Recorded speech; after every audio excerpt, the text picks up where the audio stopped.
Isten hozott, nagyon nagy szeretettel köszöntelek benneteket. Jó látni, hogy majdnem megtöltöttük ezt a termet, és hogyha Isten is úgy akarja, akkor ez meg is telik, és lesznek vágyakozó szívek, akik érdeklődnek és vágynak megismerni Istent még jobban. lehetsz 30, 40, 50 éve keresztény, de még mindig nem ismered eléggé, és ezért vágyunk az örök hazába, a mennyországba, mert ott fogjuk igazán örökké ismerkedni Jézussal, és dicsőíteni őt, egy örök életünk lesz erre mennyországba. Oda tartunk, ezért jó látni érdeklődőket, akik így jöttetek, és szeretnétek ismerkedni Istennel. Köszöntünk benneteket, köszönjük azokat is, akik először vannak itt. Vannak-e olyanok, akik legelőször vannak itt? Most nem látok új arcokat, de vannak olyanok, akik régebb óta voltak gyülekezetünkben, Isten hozott, és legyetek áldottak. Néhány hirdetést szeretnék mondani az elmúlt időszakról és a jövőre nézve is. És aztán lesz még más hirdetés, amit nem én fogok elmondani. És aztán megyünk majd a dicsőítésbe, az imádatba, Isten jelenlétébe. Ezért jöttünk. Ez egy különleges hely. Isten gyülekezete, ahol ez a célja, hogy Istent imádjuk. Az mi összejövetelünknek ez a célja. Az elmúlt héten, kedden volt egy ima alkalom, ima csoport, aki eljött erre az estére, kedden este, és imádkoztunk az országunk kormányzóiért, vezetőiért, és nagyon jó volt együtt lenni. És bár elmondtuk, hogy általában rendszeresen azok jönnek el, akik mindig is jönnek, havonta egyszer el tudnak jönni. De azért szeretnénk, hogyha mások is időt szakítanának. Olyan kevésszer van ilyen ima alkalom. Egy hónapban egyszer találkozunk így. Írjátok be a naptáratokba, és ha hirdetjük, akkor szakítsatok időt erre, hogy eljöttök és imádkoztok. Hát szó volt arról, hogy bárcsak annyit foglalkoznánk mi is a politikával, amennyit Jézus foglalkozott. Tehát, hogyha azt mondjuk, hogy Jézus megszentel bennünket, az azt jelenti, hogy olyanná tesz, mint ő. Hát akkor ebben is kell hasonlítsunk őre, igaz? És Isten országa nem e világból való, hanem a mennyei hazát képviselte, és nekünk is ez kell. Erre kell tegyük a hangsúlyt, a fókuszt. Viszont kötelességünk, erre a Biblia fölhív, hogy imádkozzunk az ország vezetőjét, hogy nyugalmunk legyen, és ebben a nyugalomban tudjuk hirdetni az evangéliumot. Hát ilyen áldásban volt részünk, ezt szerettem volna elmondani, hát egy kis reklámot csinálok, és kedvet kaptok eljönni, imádkozni, lecsendesedni a mi mennyei atyánk előtt egy csoportban a gyülekezettel. Legközelebb júniusban leszünk együtt, hívunk akkor is szeretettel benneteket. Tegnap a Mészáros József testvéremmel és Kristóf fiammal itt voltunk a gyülekezetben, és segítettük a pünkösdi gyülekezet ezen helységét, ingatlanát szebbé tenni. A férfi mosdóban történtek felújítások, ebben segített a Mészáros Józsi testvérem is, szakmai tanácsokat és a kivitelezésben is. Nagyon örülünk, hogy itt voltál. És hát az udvaron is történtek rendezések, a pünkösdi gyülekezetből voltak néhányan, akik itt bent a helyiséget is takarították, szebbé tették. És hát volt a nyugalmazott lelkipásztor család, aki ilyenkor rendszeresen egy-két tálca süteménnyel, nagyon finom, érdemes már csak ezért is eljönni. Nagyon finom volt, megkínál bennünket, megvendégel bennünket, és az volt nekem a szívem vágyam, én is szeretnék ilyen nyugdíjas testvér lenni. Majd, mikor átveszik a fiatalok az én aktivitásomat, és ők fognak jönni ide, tevékenykedni, majd én időskoromra hozzak egy tányér süteményt, amit a feleségem fog megsütni. De én elhozom, ígérem. Hát ezért vagyunk házasok, így van? Együtt szolgáljuk az Urat. Ő elkészíti, én elhozom. És a fiatalok pedig megeszik. Hallottátok, fiatalok? Itt a helyetek, nektek is, hogyha takarításról van szó, felújításról van szó. És egy kicsit a jövőről. Jövő vasárnap egy tanácskozáson veszünk részt, az Isten tisztelet után. Kérlek benneteket, minél többen jelenjünk meg, hiszen ebből is kevés van, de vannak néhány dolog, amiről hallanotok kell, és amiről, hát, hogy is mondjam, együtt el kell fogadjuk ezeket a döntéseket, beszámolókat. Gyertek el erre az alkalomra is. az Isten tisztelet miatt is, és utána egy rövid tanácskozásra várunk benneteket. Aztán jön egy ünnepi alkalom, a pünkösd, amikor vasárnap együtt leszünk itt ezen a helyen, hétfőn pedig egy másik helyen, a Gellény birtokon leszünk együtt.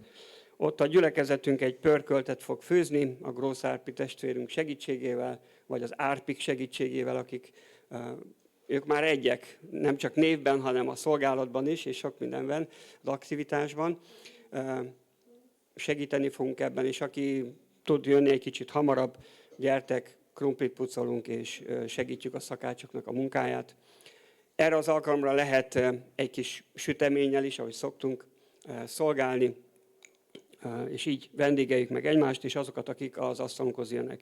Majd indítunk a zárt csoportunkban egy szabadást, kérlek aktívabban jelentkezzetek, mint ahogy szoktatok. Tehát aki tudja, hogy itthon lesz, az hamarabb nyomjon ide egy igen, megyek, mint máshova egy lájkot. Legyünk itt is aktívak, jó, a gyülekezetben, mert azok, akik szervezik ezt, szeretnék tudni, hogy hány főre vegyék meg a hozzávalókat, jó? Tehát legyünk aktívak. Ha a kérdés merül fel a Facebook csoportban, akkor szálljatok oda 5 percet, és töltsétek ki, hogy igen, itt leszek, én és a családom 5 fővel, vagy 10 fővel, vagy 3 fővel. Jó, segítsétek a mi munkánkat. Erről lehet, hogy majd mindjárt Csabin fog még részletesebb tájékoztatót a programról mondani. Utána 30-án szombaton lesz egy Ez az a nap koncert, hogyha valakit érdekel, megkeresi ezt a honlapot, és talán még lehet venni jegyet. Néhányan Grósz Árpi családjával és Johnnyékkal és a családunkkal részt veszünk ezen az alkalmon, és a Nagy Gáborék is csatlakoztak ez a rendezvényre. Ez Szegeden lesz, pünkösd utáni szombaton. Én ennyit szerettem volna a szívetekre helyezni, és most még 2 hirdetést fogunk hallani, a Dorka részéről és Csabi részéről. Gyertek és mondjátok el.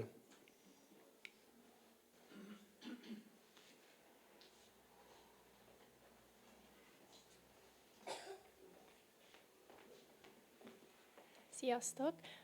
Én egy meghívást szeretnék átadni a gyülekezet számára. Biztosan sokan hallottátok már, de szeretném, hogyha így mindenki előtt is meghívásra kerülne ez az esemény, ugyanis nekünk így a családunkban az augusztus 20-a idén nem csak az állam miatt lesz pirosbetűs ünnep, hanem akkor fogunk összeházasodni Norbival,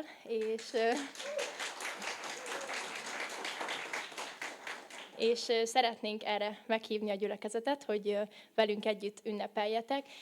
Ez helyileg nem itt lesz sajnos Békéscsabán, hanem Kecskeméten találtunk egy olyan helyet, ami elég nagy befogadó képességű, viszont szeretnénk, hogyha ez nem okozna senkinek problémát, aki szeretne erre eljönni és ráér. Úgyhogy bárki, aki szívesen eljönne, de így nem tudja megoldani az utazás részét, akkor szeretnénk segíteni, akár összefogni, vagy akár buszt bérelni is, úgyhogy ezt majd a zárt csoportba szerintem meg tudjuk beszélni. Amit még szeretnék kérni, hogy fontos, hogy a helyszínnek vissza tudjunk jelezni, úgyhogy ezt majd be fogom küldeni a meghívót is a zárt csoportba, hogy május 31-ig kérlek, hogyha meg tudjátok beszélni, hogy el tudtak-e jönni, akkor annak nagyon örülnénk. Köszönjük szépen. Kedves gyülekezet, én is szeretnélek benneteket invitálni a családbarát napra, ahogy Barni ezt tette. Tettem ki szórólapokat, meg egy plakátot is a programmal együtt. Mindenkit nagy szeretettel várunk. Reggel 9 órától lehet már jönni, nyitva a kapu, tárva a kapu mindenki számára. Jó látni azt, hogy évről évre egyre többen vesznek részt ezeken a rendezvényeken. A kerület gyülekezeteiből számosan, sok család, sok gyülekezeti tag, sok barát, ismerős, rokon jön el és vesz részt ezen az alkalmon.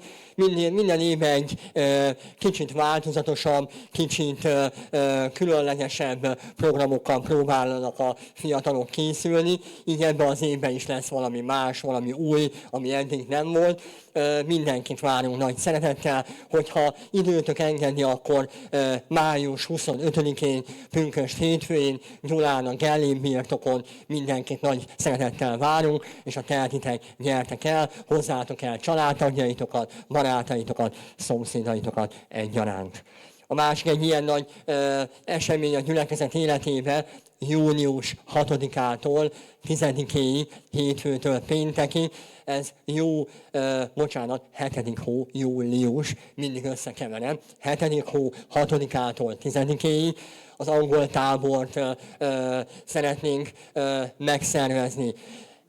Hosszú egyeztetés után bizonytalan helyzet miatt még nem mertük ezt meghirdetni, de most az elmúlt hetek eseményeivel kapcsán örömmel tudjuk mondani, hogy a Jóisten éltet, és az ő kegyelméből megtart, akkor Jakobi feltételekkel, akkor július 6-án mindenkit várunk nagy szeretettel, minden gyermeket, általános iskoláskorút és középiskoláskorút. Én a gyülekezetben, a gyülekezet csoportjába, illetve személyesen az e-mail címetekre egy e-mailt, egy tájékoztatót szeretnék a mai nap elküldeni, ahol lehet azon a linken, lehet az elmúlt évekhez hasonlóan jelentkezni. Ide is lehet hívni szomszédokat, barátokat, osztálytársakat. Szeretnénk minél szélesebb körben, minél több fiatal gyermeket elérni ezzel is. Hála Istennek az amerikai tanárok most ebben az évben is vállalták, hogy eljönnek, itt lesznek közöttünk, és nem csak a résztvevőként vehetünk részt, hanem szolgálóként is ezen a héten.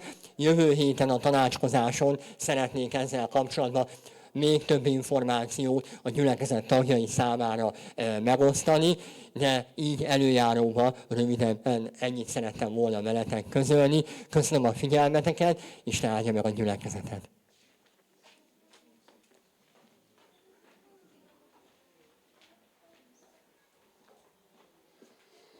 Köszönjük szépen a hirdetéseket. És most Isten szeretne valamit nekünk üzenni, hirdetni. Készen álltok erre? Ezért jöttetek? Menjünk akkor Isten jelenlétébe. Alázatban és csendben megállunk Isten előtt, és imával kezdjük meg ezt az áhítatot, ami következik, az imádatot, és várjuk, hogy Isten szóljon hozzánk. Ezért kapcsolt ki a telefonod, hanem a dicsőítésben szolgálsz. Ők a kottát nézik, nem mást. Kapcsolt ki a gondolataidban azokat, amik nem oda kellenek most. És a szívedben is a félelmeket, az aggodalmat, a kételyeket, a kérdéseket, amik nem kellenek most. Ami holnapra tartozik, meg holnap utánra. Már az tartozik, hogy keresd az Urat teljes szívedből, szeresd őt, teljes elmédből, teljes erődből, teljes hangodból, ha dicséred őt, ha nem ismered az éneket, olvasd a szöveget, telj meg az ő jelenlétében, az ő igéjével, az ő jelenlétében, az ő bátorításával. Gyertek, álljunk föl, és imádkozzunk, és várjuk Jézust, hogy megjelenik itt szellemben, és igazságban, és mi pedig imádjuk őt. Úr Jézus, köszönjük neked, hogy nem csak mi jöttünk el a te házadban, hanem te is itt vagy jelen. Te is megjelensz, átjössz a falakon, átjössz a szívünk falán. Lehet, hogy megállsz a szívünk ajtajánál, és zörgetsz, kopogtatsz, szeliden, csendesen. És aki befogadja, aki megnyitja az ajtót, egy csodálatos közössége lehet ma veled. Köszönjük, hogy így jössz közénk. Te fogod adni a te igédet. Te fogsz megvendégelni bennünket. Rád fogunk emlékezni ma délelőtt. Aki eljöttél a mennyből, testet öltöttél, megláthatott téged ez a világ, megismerhetett, és megváltóként jöttél el. Megváltottál bennünket a bűneinkből, az istentelenségünkből, a hitetlenségünkből, és meglátogattál a nyomorúságunkban, a betegségünkben, a gondolatainkban, az összekuszáltságunkban,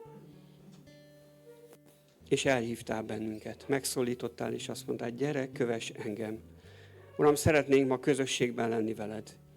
Áld meg a te jelenléteddel a te népedet, mindazokat, akik téged vágynak, téged várnak, hogy megjelenj, Uram. Érints meg bennünket. És add, hogy tiszta szívből, tűzzel élettel, lélekkel, szeretettel tudjunk téged imádni, mert ez a mi elhívásunk, Uram. És így tudjunk bemutatni mindenkinek, aki rád vágyik ma délelőtt ebben a gyülekezetben, és azoknak is, akik követnek téged, akár az interneten, és megnézik ezt a felvételt, Uram. Legyen a dicsőség a tied. Dicsőj meg közöttünk, néped között. Amen.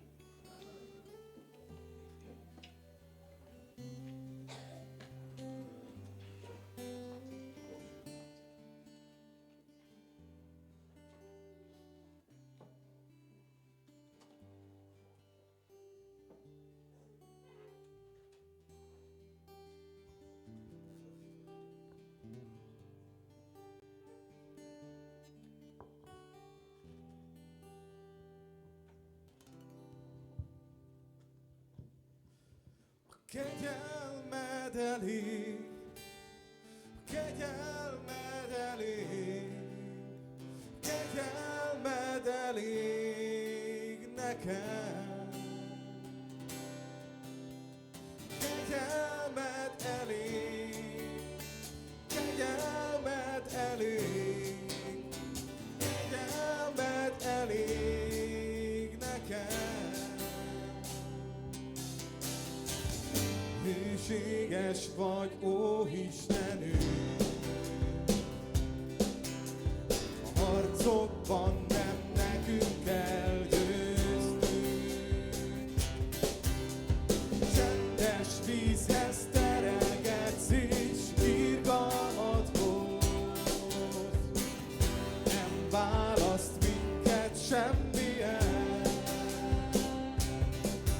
Most itt áll a néped, vár rád, mint gyermek, ki várja, hogy lássa atyát. Kegyelmed elég, kegyelmed elég, kegyelmed elég nekem. Kegyelmed elég, kegyelmed elég, kegyelmed elég nekem. Féltő és igaz Isten vagy, a gyengék által vezet másokat. Megváltások énekére bátorítasz, nem minket együtt énekel. Most itt áll a néped, vár rád, mint gyermek, ki várja, hogy lássa atyát. Kegyelmed elég, kegyelmed elég, kegyelmed elég nekem. Kegyelmed elég, kegyelmed elég, kegyelmed elég nekem. Most itt áll a néped, vár rád, mint gyermek, ki várja, hogy lássa atyát. Most itt áll a néped, vár rád, mint gyermek, ki várja, hogy lássa atyát. Kegyelmed elég, kegyelmed elég, kegyelmed elég nekem. Kegyelmed elég, kegyelmed elég.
megfogadd el, Uram, semmit sincs, mit adhatnék, hiszen minden tőled van.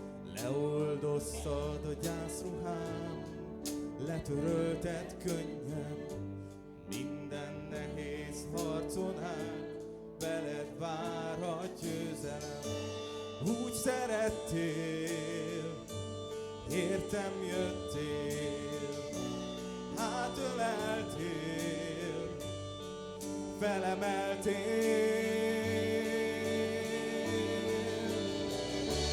Mélységben megragadtál, erős karod értem nyújt.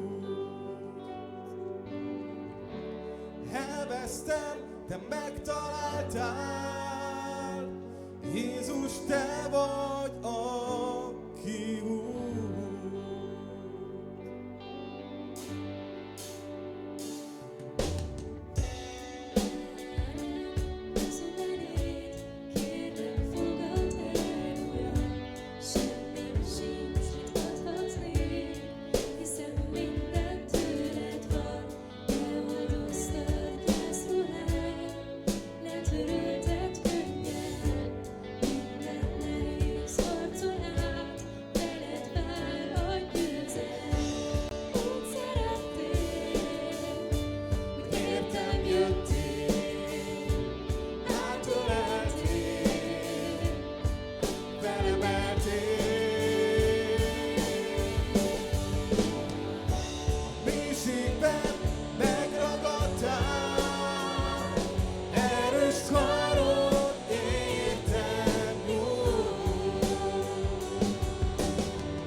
Hozsannát zeng most szívem, áldom neved, dicsőítelek.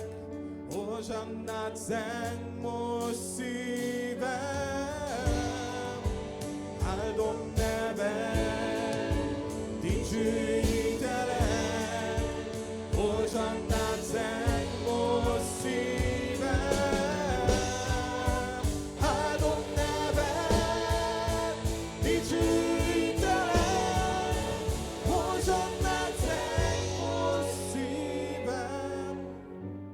Úgy szerettél, hogy értem jöttél, átöleltél, felemeltél.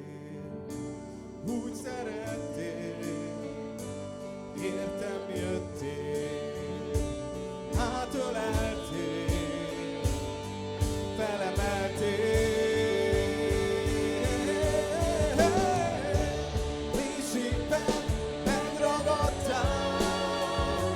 Erős karod értem nyújt.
hűséges Isten.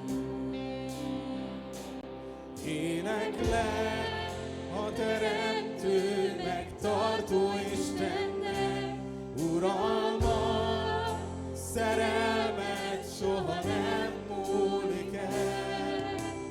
Megvéd engem a te hatalmas neved, hűséges Isten.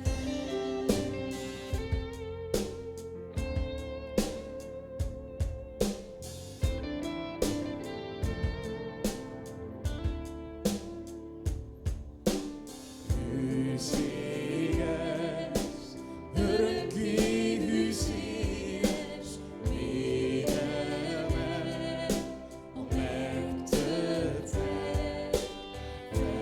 felemez, és megtartod néped, hűséges Isten. Éneklem a teremtő, megtartó Istennek, uralmat, szerelmet soha nem múlik el. Megvéd engem a te hatalmas neved, hűséges Isten. Éneklek a teremtő, megtartó Istennek, uralmat, szerelmet soha nem múlik el. Megvéd engem a te hatalmas neved, hűséges Isten. Velem vagy, lelkem minden vágyában, velem vagy, biztos horgonyom támaszol, velem vagy, mikor ágyas földben járok. Hűséges Isten, velem vagy, lelkem minden vágyában, velem vagy, biztos horgonyom támaszol, velem vagy, mikor ágyas földben járok. Hűséges Isten. Éneklek a teremtő, megtartó Istennek, uralmat, szerelmet soha nem múlik el. Megvéd engem a te hatalmas neved, hűséges Isten. Velem vagy, lelkem minden vágyában, velem vagy, biztos horgonyom támaszol, velem vagy, mikor ágyas földben járok. Hűséges Isten. Velem vagy, lelkem minden vágyában, velem vagy, biztos horgonyom támaszol, velem vagy, mikor ágyas völgyben járok. Hűséges Isten.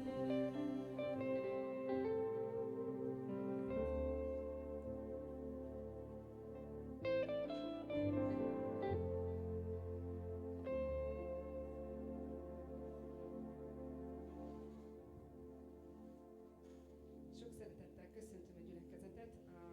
Az elmúlt héten Barbi megkért, hogy a mai bevezetőt azt én tartsam meg, és amikor így mondta Barbi ezt a dolgot, akkor nagyon erősen megfogalmazódott már a telefonhívás közben a szívembe az, hogy én ma a hálaadást szeretném hozni nektek. Azt írja a Biblia az 1 Tesszalonika 5-ben, hogy mindenkor örüljetek, szüntelen imádkozzatok, mindenért hálát adjatok, mert ez Isten akarata Krisztus Jézusban számotokra. És 2 héttel ezelőtt voltam egy 15 éves, egy eléggé nagy cégnek a 15. születésnapján Somorján, és van a cégnek egy vezetője, aki most egy elég komoly elismerést kapott, és képzeljétek el, hogy volt 10 perce arra, hogy elmondja a gondolatait. És ebben a 10 percben ő a háláról beszélt. Egy olyan emberről van szó, aki nem keresztény, nem ismeri Istent, és én ott ültem a sorok között, és hallgattam, és igazából így rájöttem arra, hogy Isten néha tényleg a köveken keresztül is tud hozzánk szólni. Mert hogyha egy világi ember számára, aki nem mondom azt, hogy istentelenül él, de Isten nélkül éli az életét, hogyha az ő életének a fókuszában ott van a hálaadás, akkor vajon nekünk mennyivel inkább ott kéne legyen. És ez úgy nagyon megragadott, és nagyon sokat gondolkoztam azóta így az elmúlt 2 hétben erről, és amikor készültem erre a szolgálatra, akkor így az is feljött bennem, hogy miért jó hálát adni. Miért mondja azt Isten, hogy mindenért hálát adjatok. És rájöttem arra, hogy a hálaadás az azt gondolom, hogy Isten kezében az egyik legnagyobb gyógyír a mi szívünkre. Mert hogyha olyan élethelyzetben vagyunk, amikor nehéz, akkor amikor elkezdünk hálát adni Istennek, akkor a fókuszunk a problémákról, a nehézségekről áttevődik Istenre, az ő jelenlétére, az ő mindenhatóságára, és nekem is volt nem is egy olyan életszakaszom, amikor nagyon nehéz volt. És igen, volt olyan, amikor nem hálát adtam a nehézségekért, hanem inkább elfutottam Isten elől, és okoltam őt mindenért. De nem mentem oda hozzá, és nem köszöntem meg neki azt a nagyon alapvető dolgot, hogy ő szeret engem. Akkor is szeret engem, és szeret téged is, amikor nagyon nehéz. És eszembe jutott még egy igevers, az pedig a 133. Zsoltárban van, és hogyha megengeditek, akkor ezt felolvasom, mert csak 3 vers az egész. Éneklő mesternek, Dávidnak a Zsoltára, így ír az ige. Íme milyen jó és milyen gyönyörűséges, amikor a testvérek egységben együtt laknak. Olyan, mint a drága olaj a fejen, amely aláfolyik a szakállon, Áron szakállán, és lefolyik köntöse peremére. Olyan, mint a Hermon harmatja, amely leszáll Sion hegyére. És figyeljetek, mit ír az ige. Csak oda küld áldást az Úr, és életet örökre. Azt gondolom, hogy a hálaadás lehet egy olyan egysége a gyülekezetnek, egy olyan egysége egy házasságnak, egy olyan egysége egy barátságnak, amire stabilan rá tudunk állni. A hálaadás az, ami Istent emeli középpontba. És én arra szeretnélek ma bátorítani benneteket, így mondtam Barrinak is, meg így a dicsőítő csoporttal is megbeszéltük, hogy egy kicsikét rendhagyóbb imádságba szeretnélek ma kérni benneteket. Arra szeretnélek kérni, hogy 2-esével, 3-asával forduljatok majd össze, és nagyon szépen megkérem a gyülekezetünk régi motorosait, hogy figyeljenek oda arra, hogy vannak olyan barátok, ismerősök, kedves látogatók, akik nem olyan régen csatlakoztak, vagy lehet, hogy most vannak itt először a gyülekezetben, és még talán soha életükben nem is imádkoztak, hogy figyeljetek oda, hogy hozzájuk is, tehát ne zárkózzunk be, hanem inkább nyissunk. Akár az is megtörténhet, hogy olyan emberekhez mentek oda, akikkel mondjuk még sose imádkoztatok, és álljunk meg így együtt Isten színe előtt, és különleges dolgot szeretnék nektek még most mondani, illetve kérni, hogy ma ne kérjetek Istentől semmit. Csak álljatok meg előtte, és adjatok hálát neki. Akik még soha nem imádkoztak, azoknak azt szeretném elmondani, hogy én régen nagyon-nagyon-nagyon szép baptista imákat tudtam mondani. Aztán jött az életemben egy olyan törés, amikor így rájöttem arra, hogy Isten nem a szép szavakat akarja hallani, hanem azt, ami a szívetekben van. És hogyha te csak annyit tudsz Istennek most elmondani, hogy köszönöm, hogy itt vagyok, akkor hidd el, hogy neki ez pontosan elég. Mert ő azt is számon tartja, hogy hány hajszálunk van. Nem azt, hogy mi van a szívünkben. Sokkal jobban tudja, mint te. Jobban meg is tudja fogalmazni. Szóval, hogy ne szép szavakat keressetek, csak álljatok oda Isten elé, és csak adjatok neki hálát. Nagyon sok éneket énekeltünk már, azt gondolom mindegyikben van, vagy volt jó pár ok arra, amiért hálát lehet adni. De hogyha ez nem lenne elég, akkor csak gondoljátok végig, hogy itt tudunk lenni, hogy van két lábunk, van két kezünk, van értelmünk, amivel fel tudjuk fogni azt, hogy Isten mennyire szeret bennünket, és már ez is bőven sok ok a hálaadásra. Úgyhogy arra kérek, hogy mozogjatok, álljatok így szépen össze, mint két kicsi legó, és kezdjetek el hálát adni Istennek, és a Dicsi csoport addig fog majd zenélni, és a végén, amikor már úgy látjuk, hogy úgy ezek a kicsi szigetek elcsendesedtek, akkor Dorkával megbeszéltük, hogy ő fogja majd egy imával lezárni.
Nagyon köszönöm, Uram, azokat, akik talán nemrég ismertek meg Téged, vagy akik ma találkoznak veled először is. Uram, annyira jó azt látni, hogy azért ismerhetjük, és azért szerethetjük egymást, Uram, és azért lehetünk most itt együtt, mint egy közösség, mert Téged ismerünk, és veled akarunk találkozni, Uram, és miattad lehetünk együtt, és miattad imádkozhatunk most közösen. Nagyon-nagyon hálás vagyok, Uram, a Te szeretetedért. Köszönöm azt, hogy ez az, ami egy egységi és egy közösségi formál bennünket, Uram, és szeretnénk, hogyha ez lenne ott folyamatosan a szívünkbe, és ez lenne az, ami Uram, dobogtatná ennek a közösségnek a szívét, Uram, a Te szereteted. Az, hogy Téged ismerünk, és Téged szeretünk, Uram, és Tiéd minden hála, és Tiéd minden hódolat, Tiéd minden tisztelet, Uram. Te vagy egyedül, aki méltó vagy erre. Fogad most így a mi hálánkat, a mi dicsőítésünket. Jézus nevében, amen.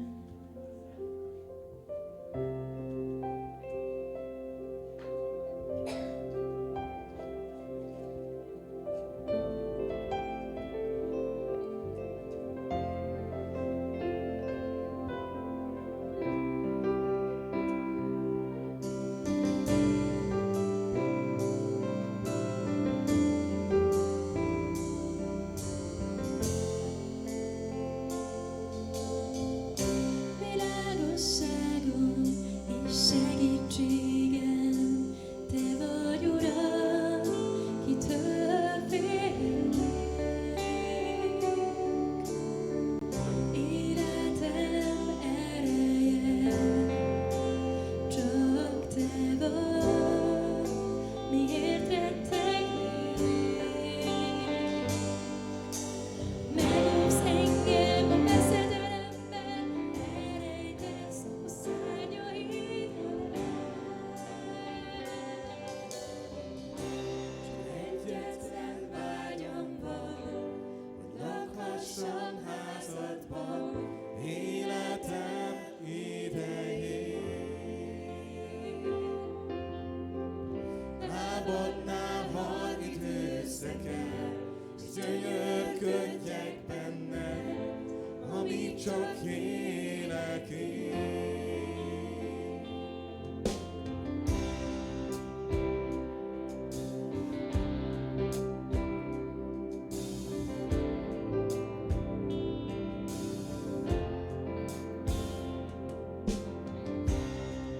Felemeltett fejem, mikor hívtalak, Te meghallgattál.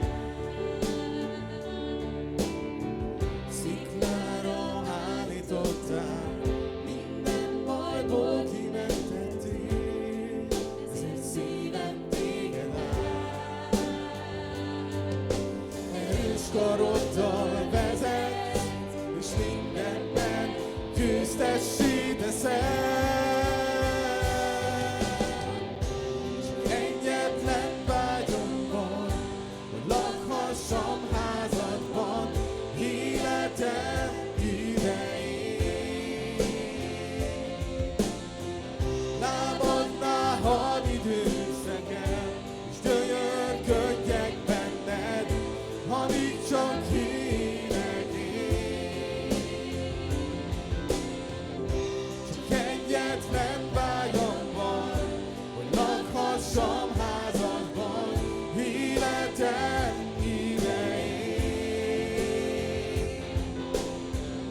vagy Uram, menj és a föld urat énekel.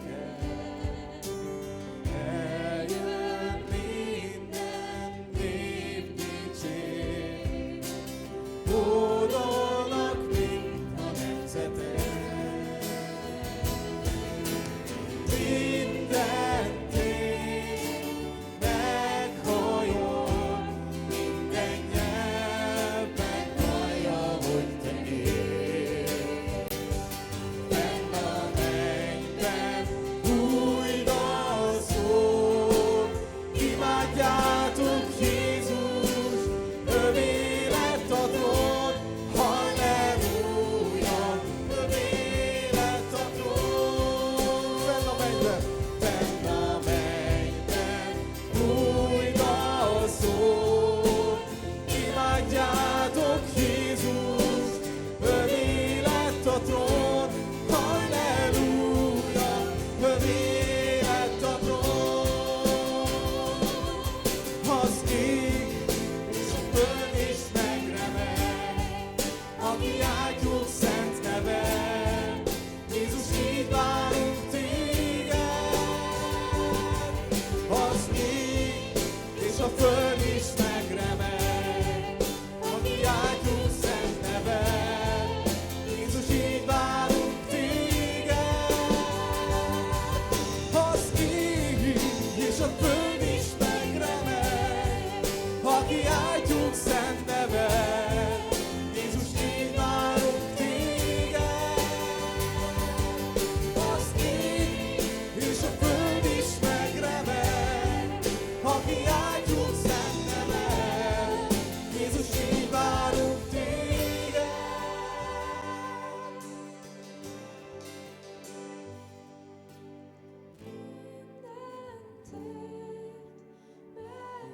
Meghalljon, minden nyelv megvallja, hogy te élsz. Fenn a mennyben új dal szól, imádjátok Jézust, övé lett a trón, halleluja, övé lett a trón. Amen.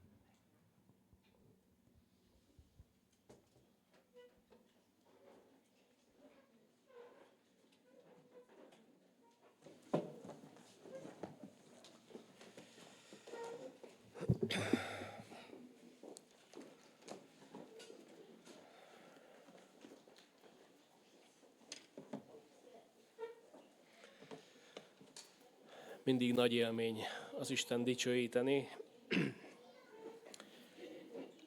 de vannak alkalmak, amik sokkal erőteljesebb isteni jelenlétet engednek megtapasztalni. Nagyon hálás vagyok Istennek azért, hogy így dicsőíthetjük őt. Nagyon jó volt a hálára buzdító szavakat hallani. Nagyon jó volt az Istent dicsőíteni. Nagyon jó volt olyan gondolatokat meghallani már a zenés imádságokban is, amelyek egy kicsit előrevetítették azt az állapotot, azt az élethelyzetet, amelybe nagyon sokszor belekerülünk. Amiről nagyon sokszor nem merünk beszélni. Amivel mindannyian küzdünk. Tudjátok, föl szoktam tenni a kérdéssorozatot, és hadd kezdjem úgy azzal, amivel utoljára szoktam befejezni. Hogy vagytok? Jól, átlagosan, megvagyunk, majdnem mindig, majdnem minden rendben van, és különböző válaszok jöhetnek ezekre a kérdésekre, de tudjátok, ennek a kérdésnek a megválaszolása, ez nagyban függ attól is, hogy mit válaszolunk meg az előzőekben, az általában előzőekben feltett kérdésekre. Én egyet szeretnék most csak megkérdezni, volt-e élő közösséged Krisztussal? Volt-e olyan megtapasztalásod, amire azt mondod, hogy ezen a héten Isten valami különleges módon tudott hozzányúlni az életemhez. Valami különleges módon tudta bemutatni önmagát az én számomra. Hallok néhány választ, és hadd mondjam el nektek azt, hogy én is valami hasonlókat tudnék elmondani. Valami újat tanultam Jézusról. Valami újat, amit szeretnék nektek is átadni, és szeretnék egy olyan dolgot is elmondani nektek, amiről talán nagyon sokszor és nagyon sokat hallgattunk. Egy nagyon jól ismert igeszakaszt hoztam erre a ma délelőtre, ami egy picit előrevetíti a jövő heti ünnepünket is.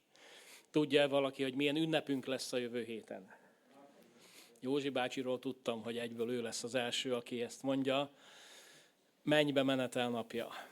És a mennybe menetelhez kapcsolódik egy olyan történet, amit szeretnék nektek felolvasni, és megosztani, mivel elég sűrűn vannak a gyülekezetben olyanok, akik ritkán vannak itt, vagy nincsenek itt, ezért én hiszem azt, hogy lesznek olyanok, akiknek újat fogok mondani a következő kis történettel.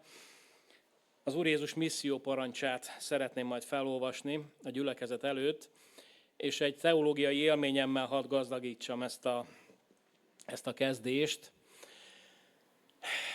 Egy szóbeli feleletre, illetve szóbeli kérdést kaptam, fél éves vizsgaanyaga volt, amiben beszélnem kellett arról, hogy a Biblia és a bűn közötti kapcsolat az hogy is néz ki. És egy nagyon kedves tanárom volt, akinél vizsgáztam, és ő egy történetet osztott meg velem ezzel kapcsolatban. Én egy jól kibővített mondatba leírtam mindent, amit úgy össze lehet sűríteni, így a Biblia és a bűn kapcsolatáról, és ezt így elítettem. És azt mondtam, hogy én ezt tudnám elmondani, és ezen belül beszélgethetünk sok minden másról is, de egyébként az eszenciája az talán ebben a mondatban elmondható. És akkor a tanár így végigmér, és ilyen furcsa tekintettel néz rám, és megkérdezi tőlem, hogy úgy gondolod, hogy egy jól kibővített mondatért kaphatsz egy 5-öst? És eszembe jutott az, amit ő mesélt nekem erről az igéről. Egyszer ő is alapigeként olvasta föl a gyülekezetben. Felolvasta a misszióparancsot, menjetek el, tegyetek tanítványokká, stb. És azt mondja, amikor fölálltam a szószékre, akkor annyit mondtam a gyülekezetnek, hogy nosza. Hát mondom, emlékeim szerint volt egy lelkipásztor, aki a misszióparancsról egyetlen egy szóban prédikált.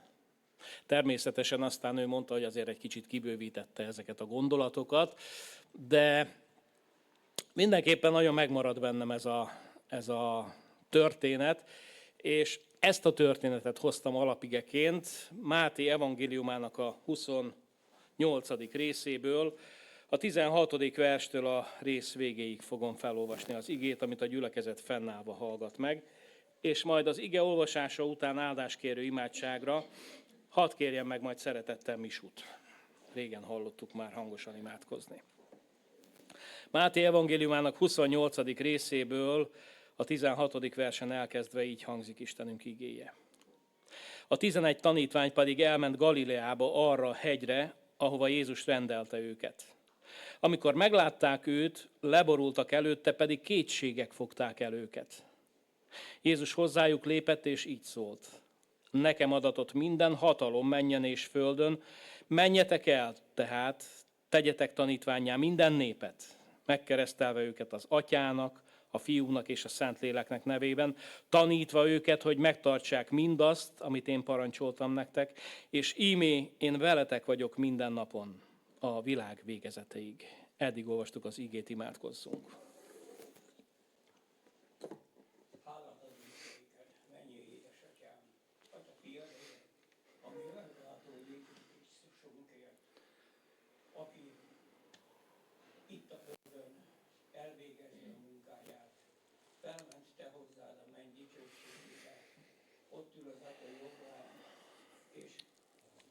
Esedezik, közben jár érettünk, hiszen a kegyelem királyi széke még áll. Uram, parancsolatod igyekszünk megtartani. Embereket vezetni Jézushoz, hogy az ő életük is meg tudjon változni, hogy új életet tudjanak kezdeni, hogy a te neved fölmagasztaltasség ezen a földön. Hiszen Jézus, neked adatott minden hatalom ezen a földön. És áldunk téged, hogy ez a hatalom rajtunk is kiárad, Uram. Áldunk téged azért, hogy ez a hatalom tart bennünket, vezet bennünket, áld bennünket, Uram, naponként velünk vagy. Azt ígérted. Így kérlek, hogy áld meg Zolit, áld meg az üzenetet, Uram. Kelj fel, Uram, a te szellemed által, hogy valóban ez az üzenet kenetként hasson ránk, és elérjen a mi szívünkig. Amen. Ámen. Foglaljon helyet a gyülekezet. Lehet, hogy most többen azt hiszik, vagy úgy gondolják, hogy a misszióra próbálunk meg fókuszálni, és a misszióba való behívás és a szolgálat, az Isten felé szolgálatra való megerősítő gondolatok fognak következni. Szeretném ezeket a testvéreimet egy picit lehűteni, mert nem erre gondoltam. Hanem azért olvastam föl ezt az egész záradékát Máté evangéliumának, mert van benne egy vers, ami nagyon mélyen elgondolkodtatott. És másokkal beszélgetve, lelkipásztorokkal, hívő emberekkel kiderült, hogy azért nem csak én, hanem mások is vannak hasonló gondolatokkal telten, és mások is élik a hívő életüket rengeteg olyan kérdéssel a szívükbe, amelyekre nagyon nehéz választ találni. Ez az igevers pedig a 17. vers, ami így hangzik: amikor meglátták őket, leborultak előtte, pedig kétségek fogták el őket. Én azt tapasztaltam, hogy egy hívő embernek az életében soha nem lehet kétség. Mindig nagyon biztosnak kell lenni abban, hogy Isten hogyan és miként gondolja az életünknek bizonyos eseményeit. Mindig nagyon egyértelmű az út előttünk, a lehetőségeink, és mindig egyenes irányba látunk, mindig azt látjuk, hogy Jézus merre próbálja vezetni az életünket. És aztán egyszer csak elkezdenek bennünk kérdések felvetődni, olyan kérdések, amelyek megakasztanak bennünket. Olyan kérdések, amelyek sokszor talán elsodornak bennünket a kétségeskedés irányába. Egy olyan felemelő történetről olvastunk, amiről azt mondják nagyon sokan, hogy tulajdonképpen a világmisszió innen indul. Jézus küldetés parancsa, és ez mindazoknak szólt, akik akkor ott voltak körülötte, és akik azóta születtek erre a világra, és megismerték Jézus Krisztust.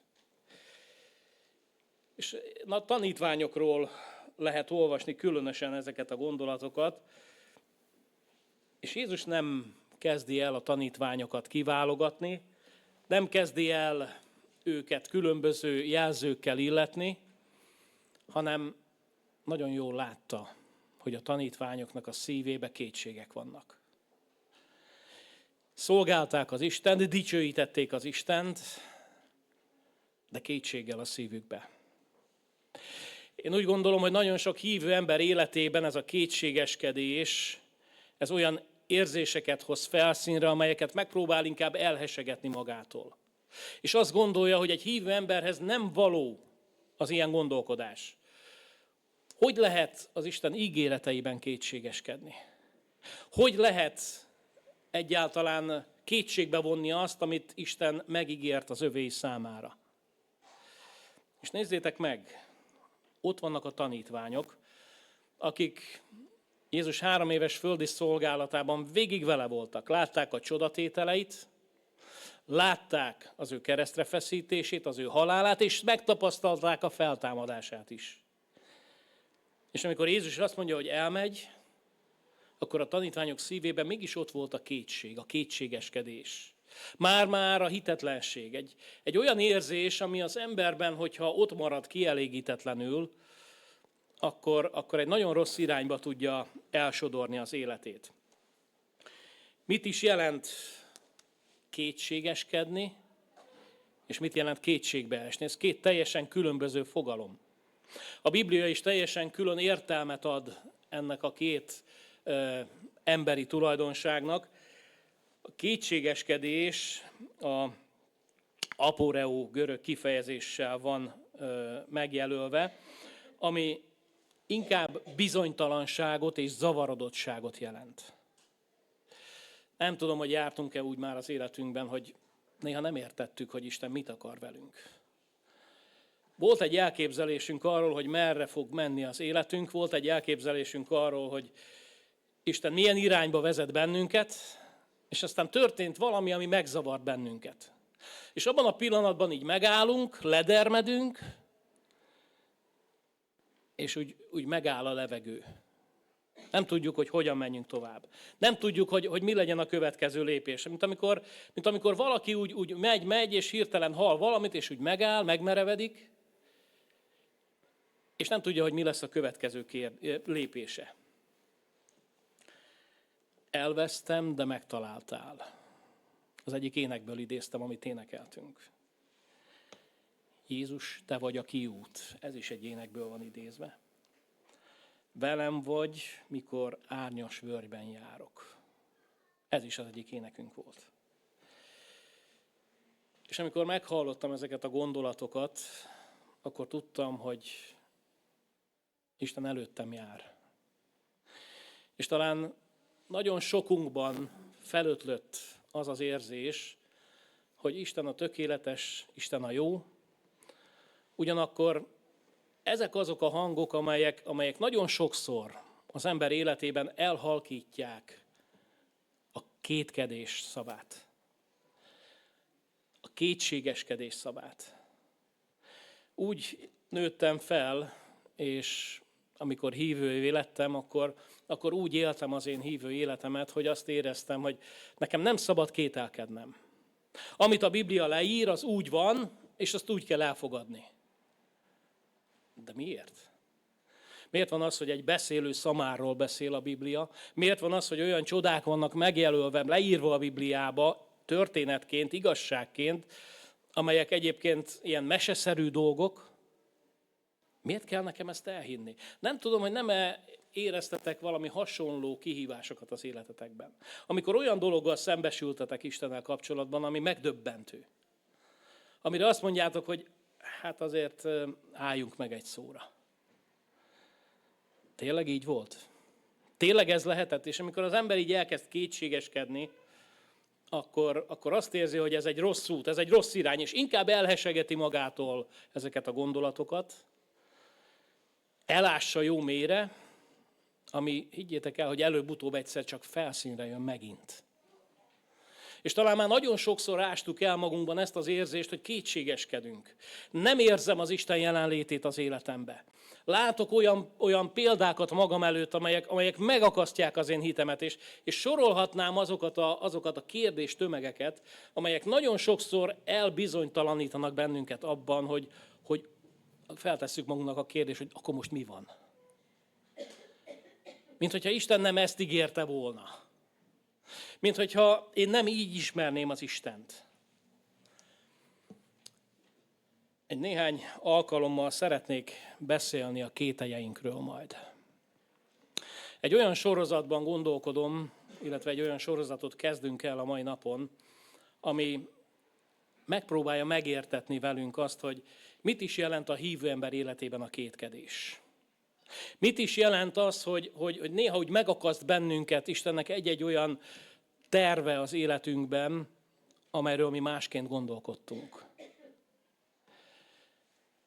Nem a szőnyeg alá szeretném söpörni, hanem szeretném felszínre hozni mindenkiben azt, amik ott vannak.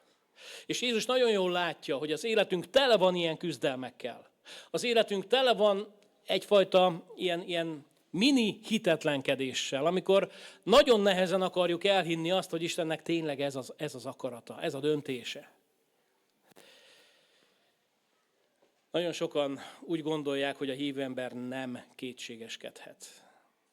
Én szeretném hinni, hogy talán már a mai napon is elindulhatunk abba az irányba, hogy ráébredjünk arra, hogy a kétségeskedés az nem mindig a hitetlenség megfordulása. Nem mindig a hitetlenség az, ami látszik a kétségeskedő hozzáállásból, szóból, hanem nagyon sokszor valami egészen más.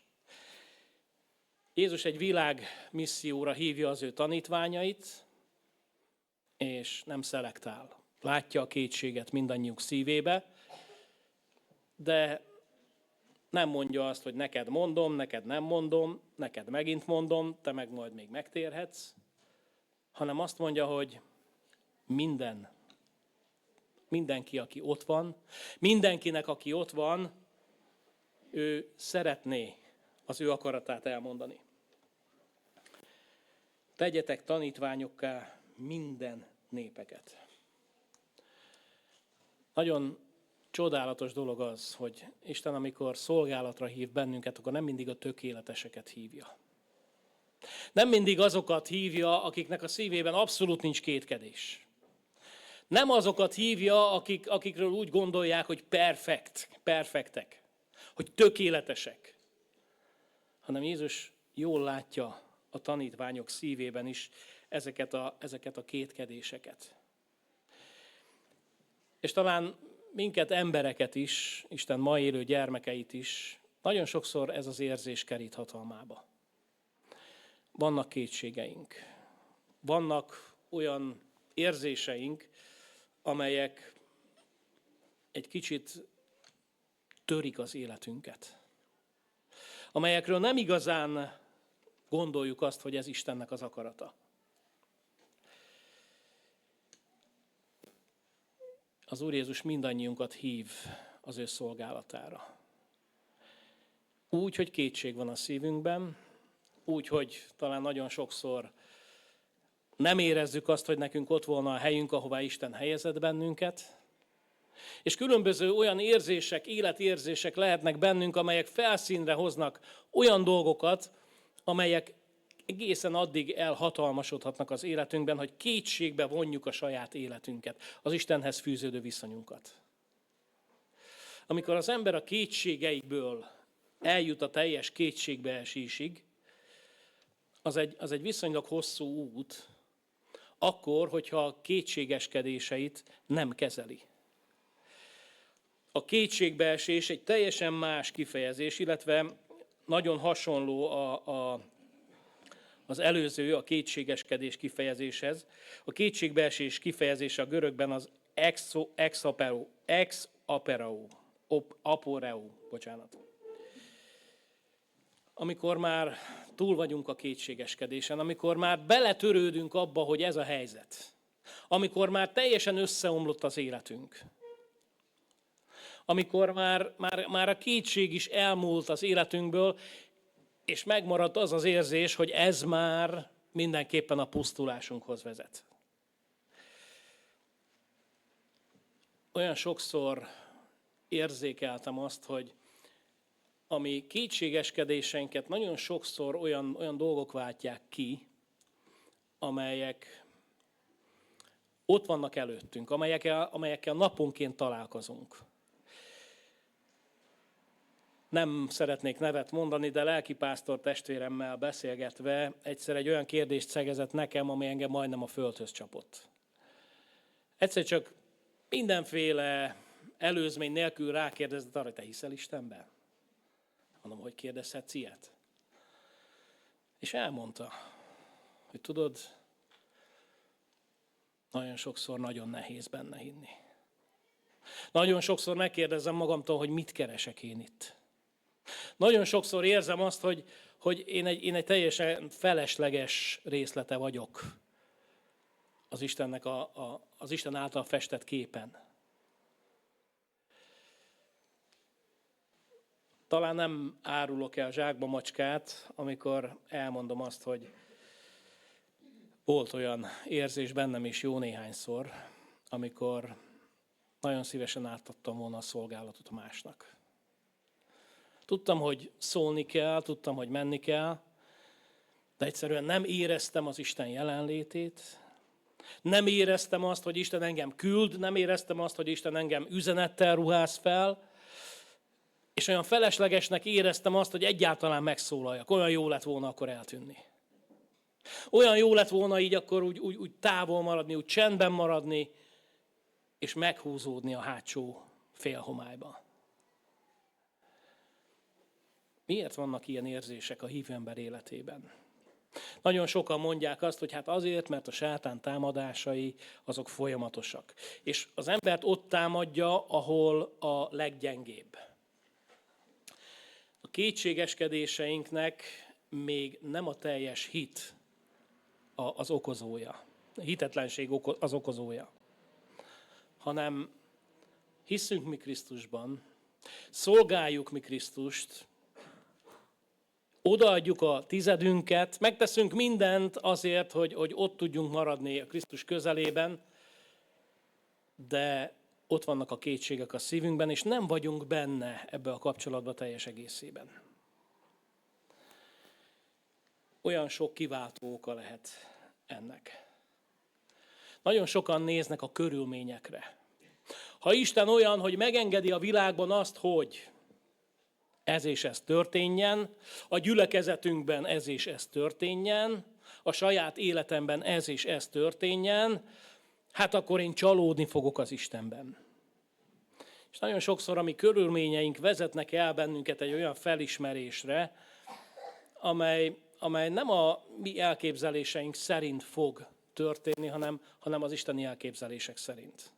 És ez már eleve az ember életében okozhat egy olyan sokkot, ami megakasztja egy pillanatra. És hadd hozzak egy másik nagyon erős olyan dolgot az Istennel való kapcsolatunkba, ami ha nincs benne, akkor egyébként semmivé válik az Istennel való kapcsolatunk. Hadd beszéljék egy kicsit az érzelmekről.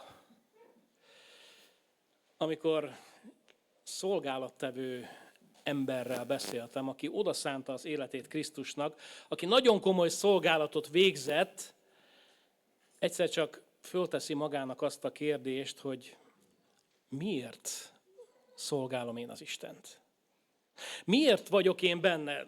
Jó dolog őt szolgálni, de ha ez pusztán az érzelmeim miatt van, ha ez csak azért van, mert nekem ez jó érzést okoz, akkor már régen nem az Istenről szól az én szolgálatom. Akkor már régen olyan gondokkal, problémákkal küzdök, amiket lehet, hogy még mások nem érzékelnek, de Isten már azt érzi, hogy távol van tőled a szívem. Nagyon sok hívő ember az érzelmekre építi fel az ő hitét. Jó nekünk ebbe a közösségbe járni. Jó nekünk egymással találkozni.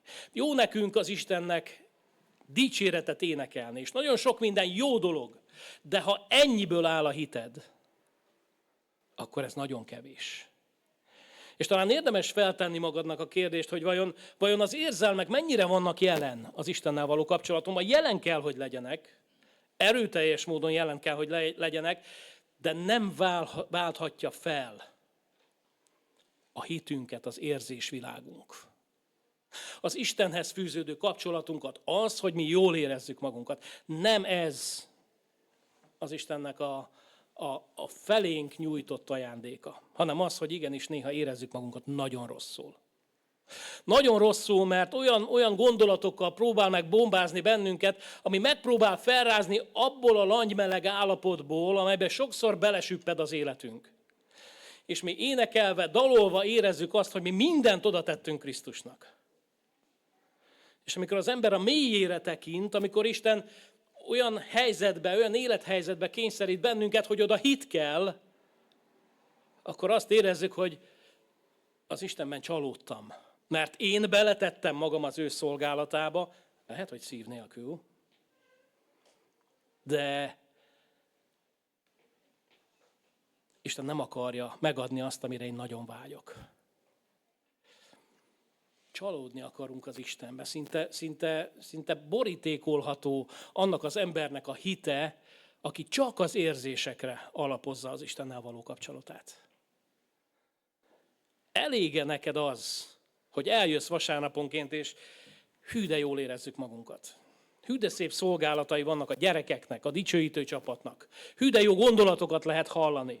Engem ez kielégít, én kultúrbaptistaként, kultúrhívő emberként megtettem, ami tőlem telik. Valóban ez az, amire Isten elhívott téged?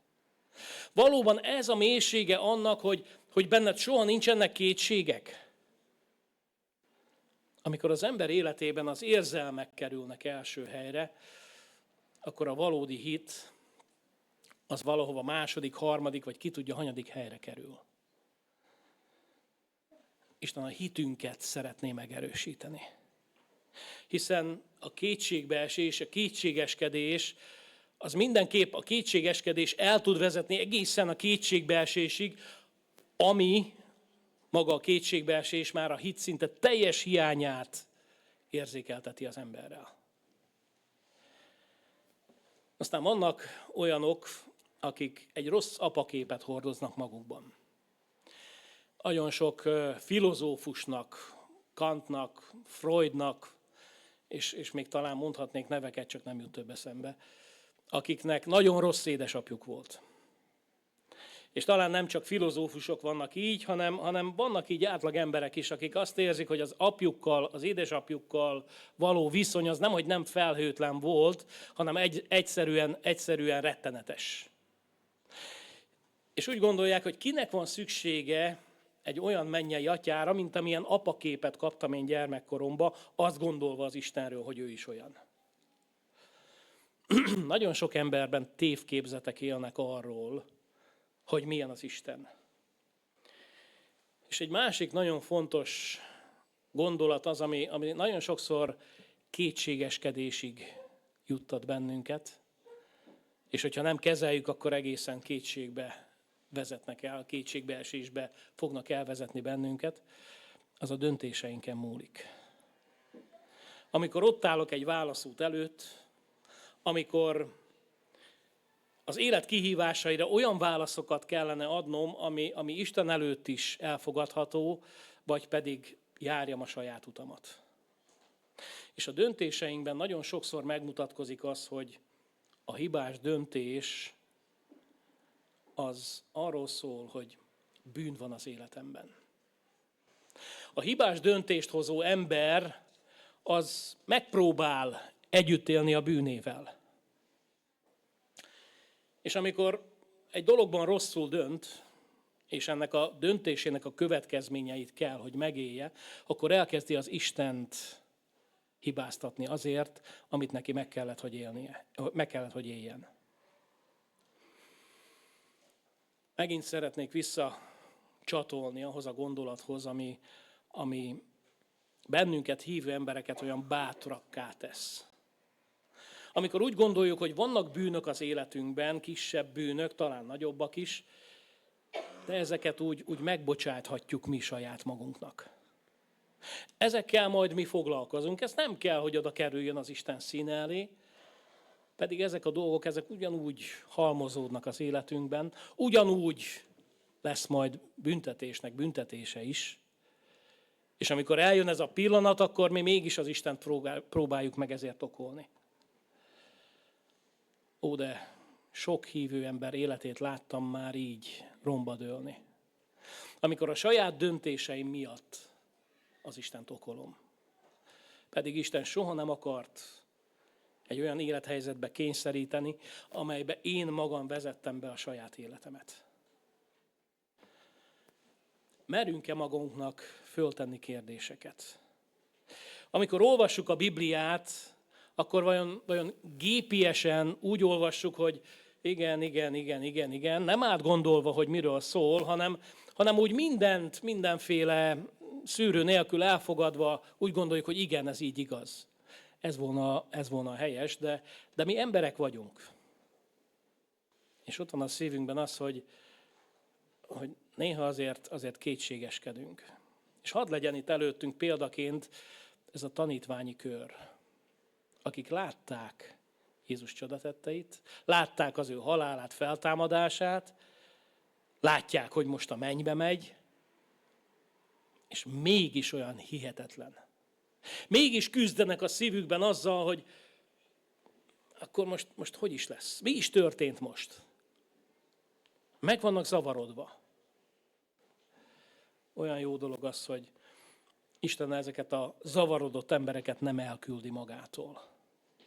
És tudjátok, nagyon sokszor, amikor az ember ilyen gondolatokat dédelget magában, amikor kérdések merülnek fel, akár az igével, akár Isten döntéseivel kapcsolatban az életünkben, akkor ezek a kétségeskedő érzések, amikor feljönnek, akkor mi mégis úgy gondoljuk, hogy ez volt az Isten akarata. El kell, hogy nyomjam magamban. És nem most, mert már elég szűkre szabott az időnk, de szeretnék majd hozni bibliai példákat arra, hogy amikor valaki kétségeskedett az ő életében, az végül milyen áldást jelentett az ő számára. Nem esett kétségbe. Kétségei voltak, de nem esett kétségbe. És Isten szeretné megóvni az életünket attól, hogy beleessünk abba az élethelyzetbe, hogy kétségbe estünk. Lehet kétségeskedő az állapotunk. Lehetnek olyan kérdéseink, amelyeket igenis meg kell, hogy fogalmazzunk, még akkor is, hogyha úgy gondoltuk, hogy mi hívő emberként, Krisztus hívőként nem fogalmazhatunk meg kérdéseket a mi mennyei atyánk felé. Olvassátok el a zsoltárokat. Dávid hány és hány olyan kérdés ezek százaival bombázza az Istent, amelyek az ő lelkéből szakadtak föl. És ezek a kérdések valószínű azért voltak, mert nem értett valamit. Nagyon sok minden kétségeskedővé tehet bennünket. Nagyon sok minden próbál megingatni bennünket a mi hitünkben, de hogyha nem keresünk rá Isten szerinti válaszokat, akkor ezek a dolgok az életünkben maradva a teljes kétségbeesésbe fognak sodorni bennünket. Ne féld megkérdezni az Istent. Légy bátor. Amikor egyedül imádkozol, amikor a csendes kamrádban vagy, akkor meg lehet az Istent kérdezni bizonyos dolgok felől. Oda lehet menni, kopogtatni lehet, hogy Uram, hiszek, de légy segítségül az én hitetlenségemben. Hiszem, hogy te vagy, hiszem, hogy te cselekszel, ugyanakkor mégis ott van bennem az a kétkedés, amivel most szeretnék eléd jönni. Ó, de jó lenne, hogyha mernénk mindig ennyire őszinték lenni az Istenhez. Oda mernénk menni hozzá, elmernénk neki mondani azt, hogy Uram, kétségek vannak bennem. Szét vagyok szakadva, mert nem tudom, hogy melyik úton menjek. Menjek, vagy maradjak. Isten szeretne bennünket tovább vinni ezeken az érzéseken. A tépelődésből egészen a megértésig. És amikor elkezdjük a mi kétségeskedéseinkre keresni a választ, nem emberektől, nem feltétlenül emberektől, de az Istent kérve, hogy mutasson irányt, mutasson kimenekedést abból az állapotból, abból az érzésből, ami jelenleg ural bennünket, akkor ott Isten cselekedni fog. Nem hagy bennünket ebbe a kétségeskedő állapotba. Jó néhány idős emberrel beszélgetve azt mondják, hogy az életük vége felé mindig felötlik bennük egy kérdés. Vajon üdvözülni fogok, vagy pedig mi lesz velem? Van-e egyáltalán Isten? Rettenetes dolog az, amikor valaki évtizedeken keresztül gyülekezetbe járó hívő emberként, szolgálattevőként eddig jut el. Tépelődés, és talán nagyon sokszor nem meri feltenni a kérdést, sem magában, sem az Istennek, hogy Uram, ha vagy, akkor mutasd meg magad. A sátánnak olyan praktikái vannak, amelyek nagyon sokszor ami hitoldalunk felől közelít hozzánk. Ami hitünknek az alapjait próbálja megbombázni. És elég, hogyha csak egy kétségeskedő érzést elhint az életünkbe, amivel mi nem foglalkozunk. És én szeretnélek bátorítani téged, hogy imádkozz többet. hogy amikor megkérdezem tőled majd vasárnap, hogy imádkoztál, akkor ne azt mondd, hogy hát igen, azért, ami szokott imádságaim megvoltak, hanem tudd azt mondani az Isten színe előtt, nem nekem, nem a gyülekezetnek, nem másoknak, hogy Uram, zörgettem a kétségeimmel, a kérdéseimmel, és megválaszoltad őket. És tudjátok, a kétségeskedő ember, amikor választ kap az ő benne megszületett kétségekre, és egy helyes irányba áll be az élete, akkor abból áldás lesz. Ne féljünk kétségeinket elmondani Krisztusnak. És ha van olyan hittestvéred, akivel ezt meg tudod, megmered osztani, akkor tedd azt. És lehet, hogy ő is fog neked mondani valamit. És tudjátok, ez annyira csodálatos, hogy egészen addig, amíg valaki nem kezd el beszélni, nem vesz olyan bátorságot magának, hogy elkezd beszélni a gyengeségeiről, a félelmeiről, a kétségeiről, addig mindenki úgy gondolja magáról, hogy minden a lehető legnagyobb rendben van. Semmi problémám nincs az Istennel. Tudjátok, van az a kérdés, hogy vagytok? Köszi jól, és bővebben? Hát nem jól.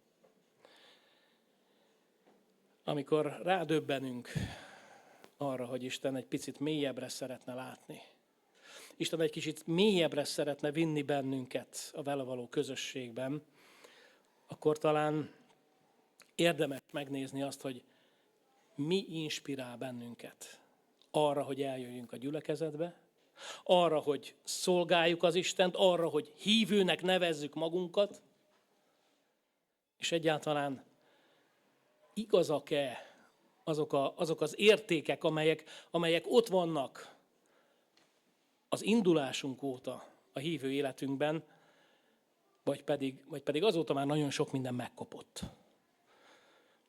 A bemerítő medence előtt nagyon sokan hallhattunk olyan gondolatokat, hogy a hívő élet az egy küzdelmekkel teljes élet, de egy növekedő élet.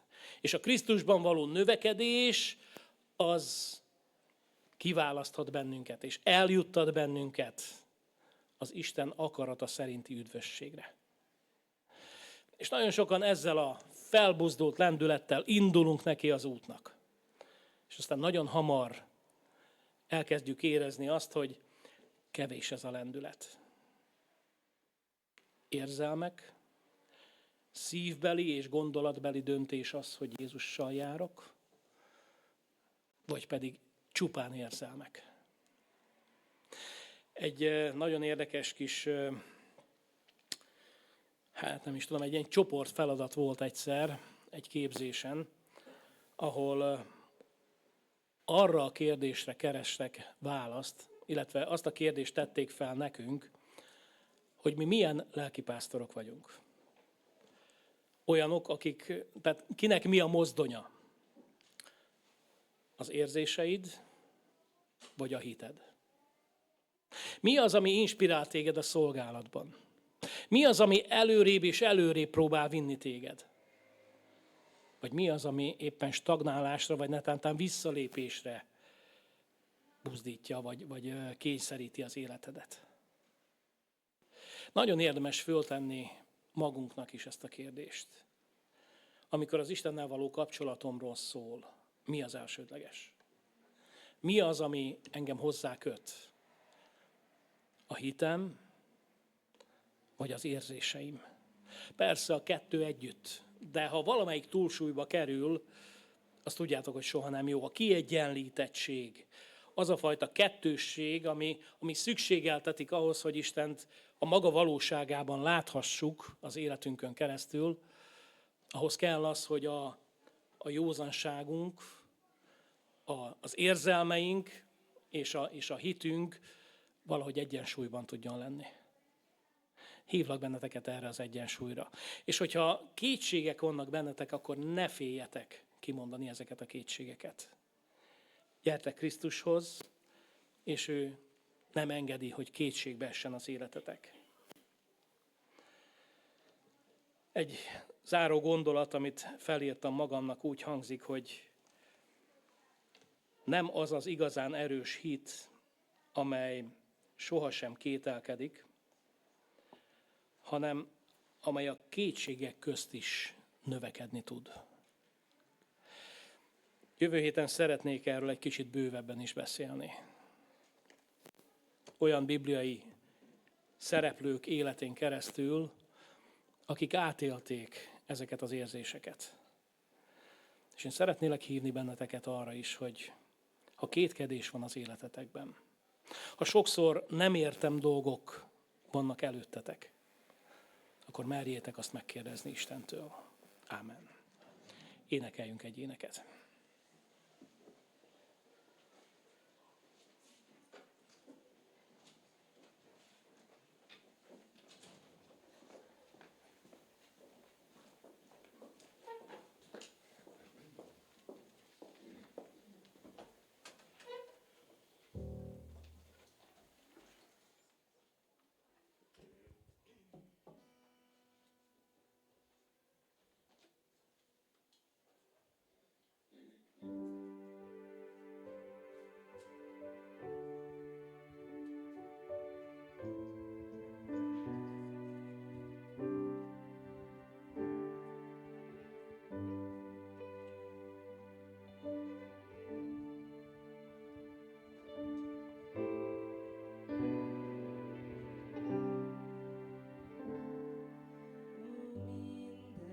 Mindenség ura, szárnyad árnyék a szívem oltárban, kegyelmed védelem, karjaidban szívem megpihen.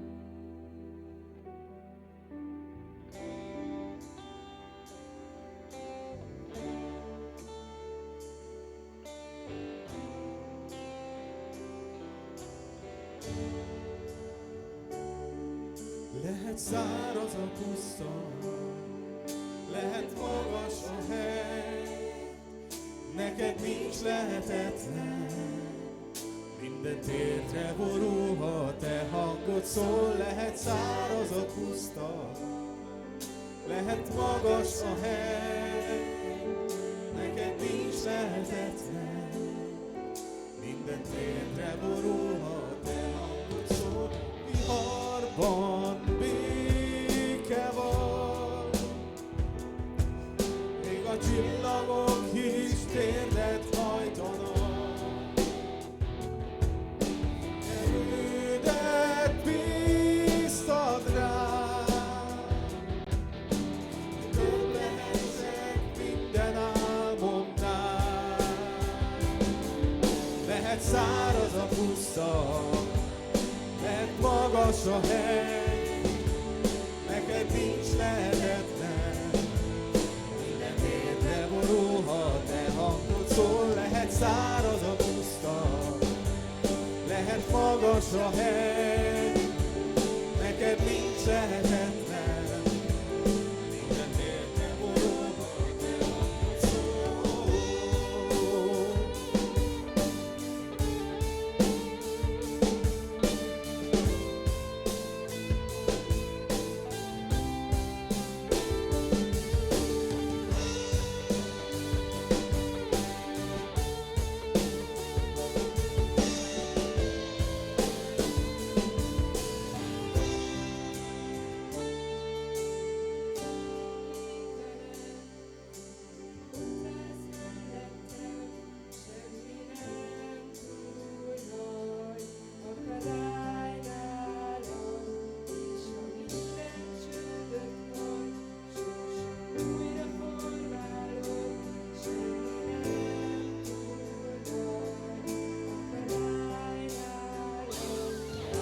Történjék velem, mindig ott állsz mellettem, semmi nem túl nagy akadálynál. És ha minden csődöt fog, sorsom újra formálod, semmi nem túl nagy akadálynál.